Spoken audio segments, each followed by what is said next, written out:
তুমি শুনো, ও রাবণ বিশ্বস্রবাহ মুনির পুত্র পুলস্তের নাতি রাবণ বিশ্বস্রবাহ মুনির পুত্র পুলস্তের নাতি রাবণ বিশ্বস্রবাহ মুনির পুত্র পুলস্তের নাতি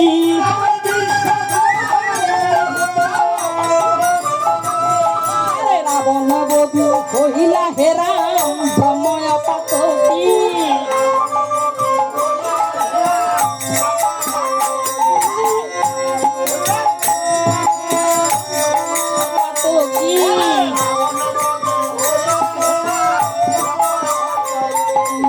শ্রীরামচন্দ্র, তুমি যে এই বিশ্বস্রবা মুনির পুত্র হচ্ছে কে? এই যে পুলস্ত মুনির নাতি হচ্ছে এই যে লঙ্কার রাবণ। তুমি সে লঙ্কার রাবণকে নিধন করে তুমি ব্রহ্মবদের পাতকী হয়েছ। তারপরও বলছো তুমি কোন অপরাধ করনি।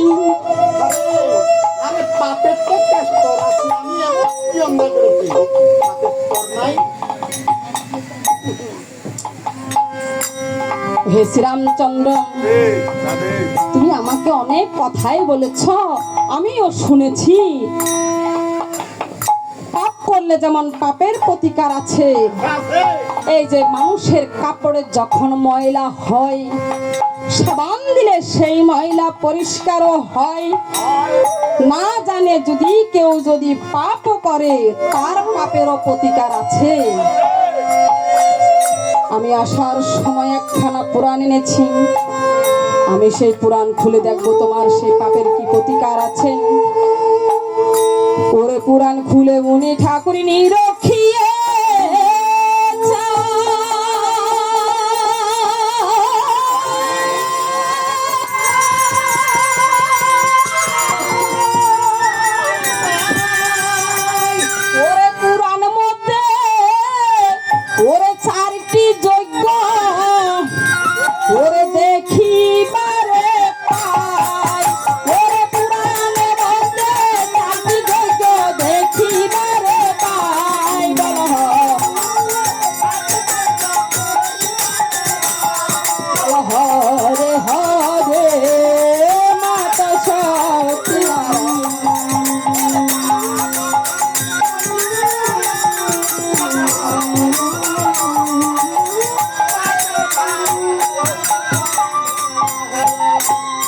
মুনি গোসাই, আমাকে কি 4টি যজ্ঞ করিতে হবে? আরে না না, তোমাকে যে কোনো একটি যজ্ঞ করিতে হবে। পুরাণ খুলে মুনি ঠাকুর তখন নিরক্ষিয়ে ছাই, ব্রাহ্মণের যজ্ঞ তখন দেখিবারে পাই। শুনো শুনো শ্রীরামচন্দ্র, শুনো দিয়ে মন, ব্রাহ্মণের যজ্ঞ তুমি করো সমাপন। ব্রাহ্মণের যজ্ঞে একটি ব্রাহ্মণ মুন্ড লাগে, তাহা দিয়ে শ্রীরাম তুমি যজ্ঞ করো আগে। এই কথা যখন লক্ষণ ঠাকুর কর্ণেতে শুনিলেন, মুনির প্রতি তখন কহিতে লাগলেন, মুনি ঠাকুর, এক ব্রহ্মবদের পাতক হইলে আমার এই ব্রহ্ম সনাতন, আরে ব্রহ্মবদের পাতকই দেন আপনি কিসের কারণ? ও মুনি ঠাকুর, আপনি এখনো বলতেছি, আমি এখনো বলতেছি, আপনি এই যজ্ঞ ছাড়িয়ে আমাদেরকে বলেন এই যজ্ঞ ছাড়িয়ে আর কোন যজ্ঞ আছে? পুরাণ খুলে মুনি ঠাকুর নিরক্ষিয়ে ছাই। এই পুরাণ মধ্যে তখন রাজসূয় যজ্ঞ তখন দেখিবারে পাই। রাজসূয় যজ্ঞে একটি রাজমুন্ড লাগে, রাজা সকল লাগে, তাহা দিয়ে শ্রীরাম তুমি যজ্ঞ করাই আগে। গৌমনি গোসাই, আমার দ্বারা এই যজ্ঞ সম্ভব হবে না, কারণ আমার পূর্ব বংশে হরিশ্চন্দ্র নামে এক রাজা ছিল।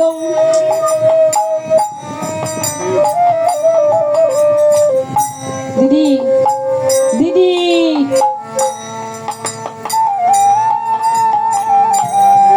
হরিশ্চন্দ্র নামে এক রাজা ছিল। এই রাজা এই রাজস্ব যজ্ঞ করে অনেক দুঃখ কষ্ট পেল, না পেল স্বর্গ, না পেল মত্ত, দুঃখের কোনো সীমা রইল না। তাই বলতেছি, গো মুনি ঠাকুর বলি তব কাছে, এই যজ্ঞ ছাড়িয়া বলেন আর অন্য কোন যজ্ঞ আছে? পুরাণ খুলে মুনি ঠাকুর নিরক্ষিয়ে চাই। পুরাণ মধ্যে সাগমেদ যজ্ঞ তখন দেখিবারে পাই। সাগমেদ যজ্ঞে একটি সাগমুণ্ড লাগে, তাহা দিয়ে শ্রীরাম তুমি যজ্ঞ করো আগে। না না, আমার দ্বারা এই যজ্ঞ সম্ভব হবে না, কারণ আমি অযোধ্যা রাজা হইয়া যদি একটি সংকীর্ণ ছাগল দিয়ে আমি যজ্ঞ করি, তাহলে এই রাজ্যে যত প্রজা আছে সবাই আমাকে তিরস্কার করবে, বলবে সে একজন অযোধ্যা রাজা হইয়া সে পাপ মোচনের জন্য সামান্য একটি ছাগল দিয়ে যজ্ঞ করেছে। না না, আমার দ্বারা সম্ভব হবে না। গীতায় একটি কথা আছে না, মানির অপমান হচ্ছে কি মৃত্যু শ্রেয়, মানি লোকের মানটা হচ্ছে বড়। না না, আমার দ্বারা এই যজ্ঞ সম্ভব হবে না। হয়েছে রামচন্দ্র, ঠিক আছে, আমি প্রাণ খুলে দেখতেছি তোমার সেই যজ্ঞে কি, তোমার আর জন্য আর কোন যজ্ঞ আছে? পুরাণ খুলে মুনি ঠাকুর নিরক্ষিয়ে ছাই। অশ্বমেধ যজ্ঞ তখন দেখিবারে পাই। অশ্বমেধ যজ্ঞে একটি অশ্বমুণ্ড লাগে, তাহা দিয়ে শ্রীরাম তুমি যজ্ঞ করো আগে। এই কথা যখন কর্ণেতে শুনিলেন, শ্রীরামচন্দ্র বললেন, গো মুনি ঠাকুর, ঠিক আছে, আমিও যজ্ঞই করব, এই যজ্ঞই আমি করব। হে শ্রীরামচন্দ্র, তুমি তো এই যজ্ঞই করবে বলেছ, এই গাঁও গ্রামে যেই সকল অশ্ব আছে সেই সকল অশ্বের দ্বারা তোমার যজ্ঞ সমাধান হবে না।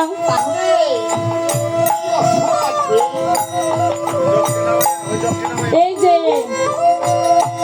শ্বেতবর্ণের অশ্ব হবে অতি মনোহর, সেই অশ্ব লাগিবে কর রামর গোবর। ওগো মুনি গোসাই বলি তব ঠাই, এই শ্বেতবর্ণের অশ্ব আমি কোথায় গেলে পাই?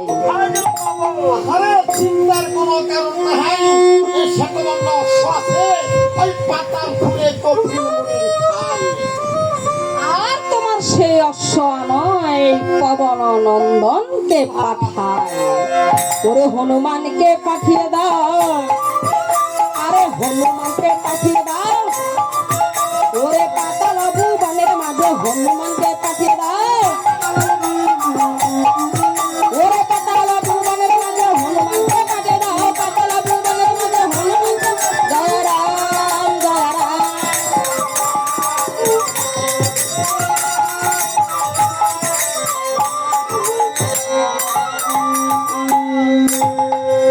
আর এই যখন হনুমানকে পাঠালেন এই পাতাল ভুবনে, পাতালপুরে গিয়ে তখন হনুমান থমকে তখন দাঁড়িয়ে রইলেন, আমি এই অশ্ব কোথায় পাবো?